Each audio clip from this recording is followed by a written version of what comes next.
Hello students. आज हम लोग बात करेंगे 8085 माइक्रोप्रोसेसर में असेंबली लैंग्वेज क्या होता है। जैसे कि देखिए, प्रीवियस लेक्चर में हम लोगों ने मशीन लैंग्वेज के बारे में पढ़ा था कि मशीन लैंग्वेज क्या होता है, कि वो केवल 10 की फॉर्म में उसमें कोई भी डेटा इनपुट करना हो, इंस्ट्रक्शन इनपुट करना हो, कमांड इनपुट करना हो तो हम सब कुछ 10 की फॉर्म में देते हैं। आज हम लोग पढ़ते हैं कि असेंबली लैंग्वेज क्या होता है। असेंबली लैंग्वेज और किसके लिए? 8085। हमने बताया था 8085 क्या है। 8085 माइक्रो प्रोसेसर है, माइक्रो प्रोसेसर, और मैन्युफैक्चर्ड बाय इंटेल कंपनी। ठीक, तो देखिए असेंबली लैंग्वेज क्या होता है कि असेंबली लैंग्वेज में पहली बात तो ये ध्यान रखिएगा कि असेंबली लैंग्वेज में जो प्रोग्राम हैं वो लिखे जाते हैं in the form of mnemonics. अब आपको ये पता होना चाहिए कि निमोनिक्स क्या होता है। निमोनिक्स, इसमें इसका प्रोनाउंसिएशन निमोनिक्स होता है, ये एम साइलेंट रहता है। अब निमोनिक्स क्या होता है? निमोनिक्स आप सिंपली कह सकते हैं कि दे आर स्पेशल सिंबल या special words which has specific meaning. ये स्पेशल वर्ड्स होते हैं, स्पेशल वर्ड्स होते हैं जिनकी स्पेसिफिक मीनिंग होती है। ठीक है, और वो मीनिंग ये 8085 माइक्रोप्रोसेसर अंडरस्टैंड करता है, समझता है। ठीक, तो जो असेंबली लैंग्वेज प्रोग्राम है वो निमोनिक्स की फॉर्म में लिखे जाते हैं। ठीक है, एक आपको छोटी सी एग्जांपल हम दे दें। जैसे अगर मान लीजिए कोई चीज हमको सपोज कीजिए इनपुट करना है, तो अब सिंपल लैंग्वेज में मान लीजिए हमने कहा इनपुट 10, तो हम ये समझ गए हाँ भाई 10 जो वैल्यू 10 है इसको इनपुट करना है। अब इसको जब हम निमोनिक्स की फॉर्म में लिखेंगे तो हम लिखेंगे INT 10। तो ये INT का मतलब इनपुट है। ये माइक्रोप्रोसेसर 8085 समझ जाएगा, इसके अंदर ऑलरेडी डिफाइंड है। क्लियर? तो ऐसे ही जो असेंबली लैंग्वेज होती है, जो असेंबली लैंग्वेज में जो इंस्ट्रक्शन सेट होता है, इसमें जो इंस्ट्रक्शन सेट होता है वो हर माइक्रोप्रोसेसर का अलग अलग होता है। 8085 का अलग होगा, 8086 का अलग होगा, मोटरोला Z80 का अलग होगा, क्योंकि ये मशीन डिपेंडेंट है। क्योंकि देखिए प्रीवियस लेक्चर में बताया था कि दो लैंग्वेज, मशीन लैंग्वेज और असेंबली लैंग्वेज, ये दोनों क्या है? ये दोनों मशीन डिपेंडेंट लैंग्वेज है, मशीन पे निर्भर करती हैं।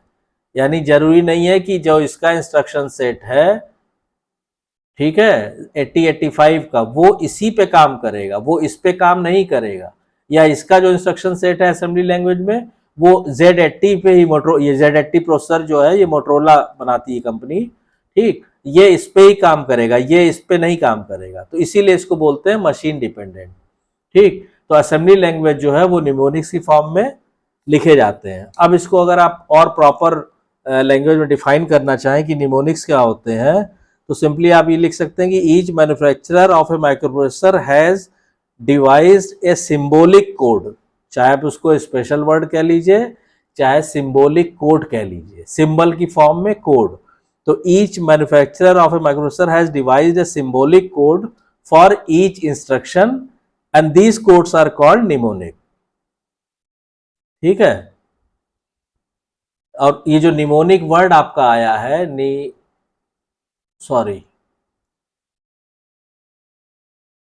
निमोनिक, ये वर्ड जो है आपका, ये एक ग्रीक वर्ड होता है, जिसकी ग्रीक वर्ड होता है कौन सा? माइंडफुल। ठीक है, ये निमोनिक जो है ये ग्रीक वर्ड है जिसकी मीनिंग होती है माइंडफुल, तो ये वहां से लिया गया है।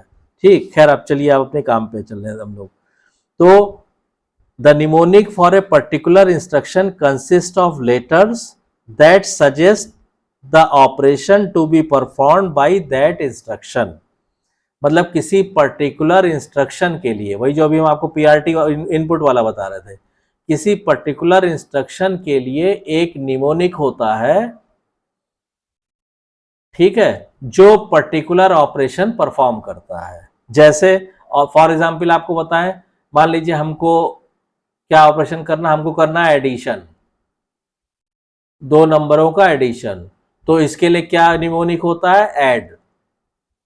जब आप ये दोगे माइक्रोप्रोसेसर को तो वो समझ जाएगा एडिशन ऑपरेशन परफॉर्म करना है। ठीक, और आपको एग्जांपल दे, जैसे हमने कहा INR ए, ये अगर हमने INR निमोनिक्स जो है, इसका मतलब क्या हुआ, इंक्रीमेंट बढ़ा दीजिए बाई 1, इंक्रीमेंट बाई 1, किसकी, ए की वैल्यू, ए में जो भी वैल्यू है, मान लीजिए ए में स्टोर है, सपोज कीजिए कोई भी वैल्यू ले लीजिए 8, तो जब हम INR ए कर देंगे, ये इंस्ट्रक्शन एग्जीक्यूट हो जाएगा, तो ए में कितना हो जाएगा, ए में हो जाएगा 8 में 1 जोड़ के 9 आ जाएगा ए में। ठीक, तो ऐसे ही अलग अलग कामों को करने के लिए अलग अलग निमोनिक्स माइक्रोप्रोसेसर आपके 8085 के लिए डिफाइंड है।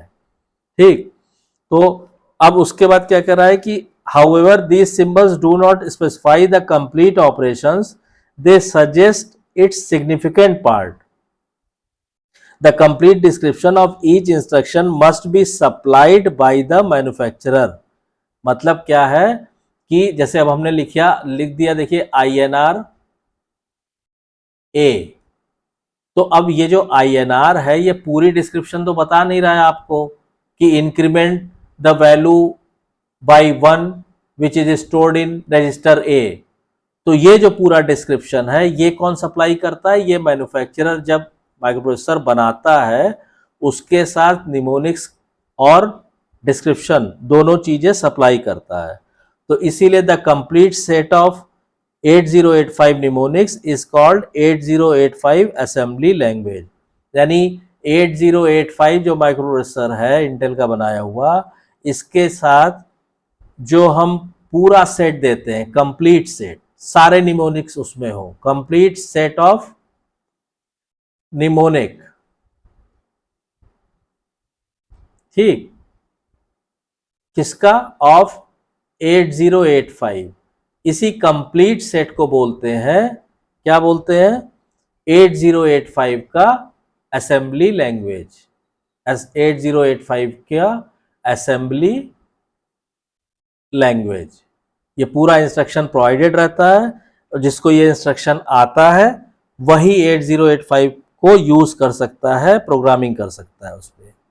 ठीक है, तो 8085 माइक्रोप्रोसेसर से कोई भी अगर आपको काम कराना है तो वो आपको निमोनिक्स की फॉर्म में ही उसको बोलना होगा, और कोई फॉर्म वो नहीं समझेगा। ठीक है, ऐसे ही ये तो हो गया, मान लीजिए हम लोग 8085 की बात की है, ऐसे ही मोटरोला का Z80 हमने बात किया, ऐसे ही मोटरोला का एक माइक्रोप्रोसेसर आता है, मोटरोला का 6800, ये भी मोटरोला कंपनी ने ये माइक्रोप्रोसेसर बनाया है। ठीक है, इनका क्या है, इसका जो इंस्ट्रक्शन सेट है वो निमोनिक की बजाय, इंस्ट्रक्शन सेट जो है वो निमोनिक की बजाय total binary bits, total binary है, मतलब 10 की फॉर्म में है।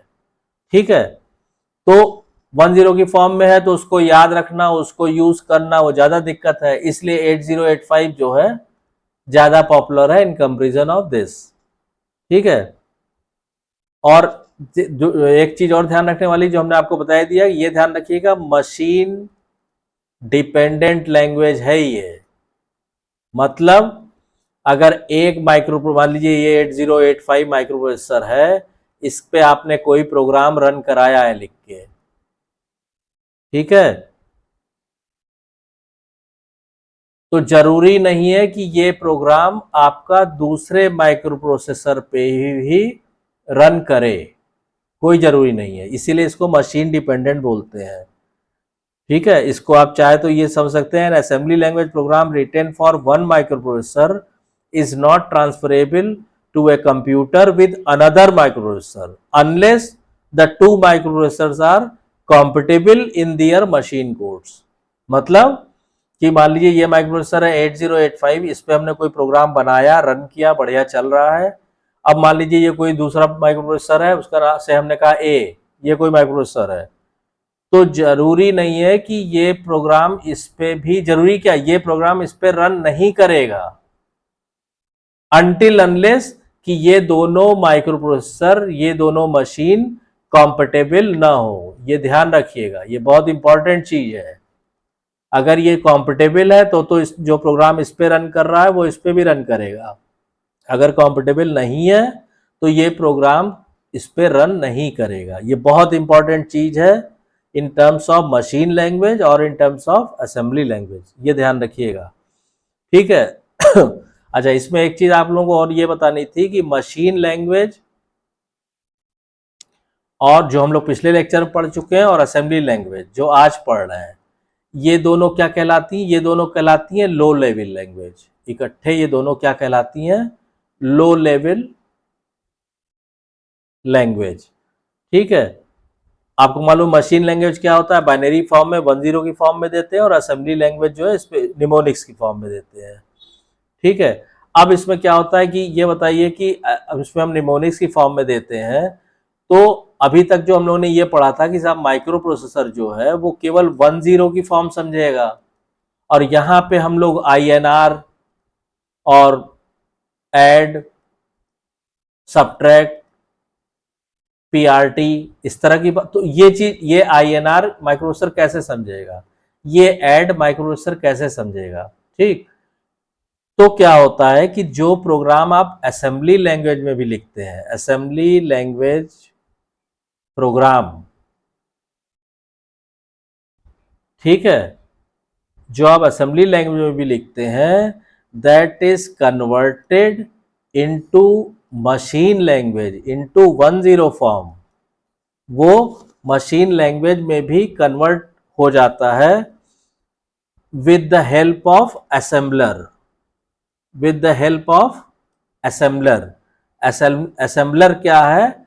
एक आपका स्पेशल सॉफ्टवेयर है या स्पेशल प्रोग्राम है जो असेंबली लैंग्वेज प्रोग्राम को मशीन लैंग्वेज में कन्वर्ट कर देता है। यानी असेंबलर क्या करेगा, आप इसको बहुत अच्छे से समझ लीजिए कि जैसे आपने से 2 नंबरों का एडिशन के लिए आपने कहा कि साहब इनपुट INT आपने लिखा, और लिखा आपने A, B, फिर आपने कहा कि साहब ऐड कर दो, ठीक है, A, B, और फिर आपने कहा प्रिंट कर दो, प्रिंट A। ये मान लीजिए असेंबली लैंग्वेज प्रोग्राम हो गया। अब असेंबलर क्या करेगा? असेंबलर इसको मशीन लैंग्वेज में, मशीन लैंग्वेज मतलब INT का जो भी कोड होगा 10101110 जो भी, A का जो भी कोड होगा, से सपोज कीजिए ये, B का जो भी कोड होगा सपोज कीजिए ये, इस पूरे प्रोग्राम को वो मशीन लैंग्वेज में कन्वर्ट कर देगा। समझ गए आप? इस तरह। और जब मशीन लैंग्वेज में कन्वर्ट कर देगा तो माइक्रो प्रोसेसर उसको समझ लेगा, ठीक।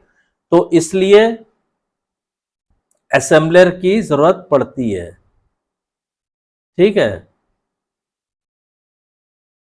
तो अगर कोई आपसे पूछे कि असेंबलर क्या है, असेंबलर, तो आप बता दीजिएगा कि असेंबलर इज ए सॉफ्टवेयर और is a program which converts an assembly language program into machine language so that it can be understood by the microprocessor और you can say by the computer.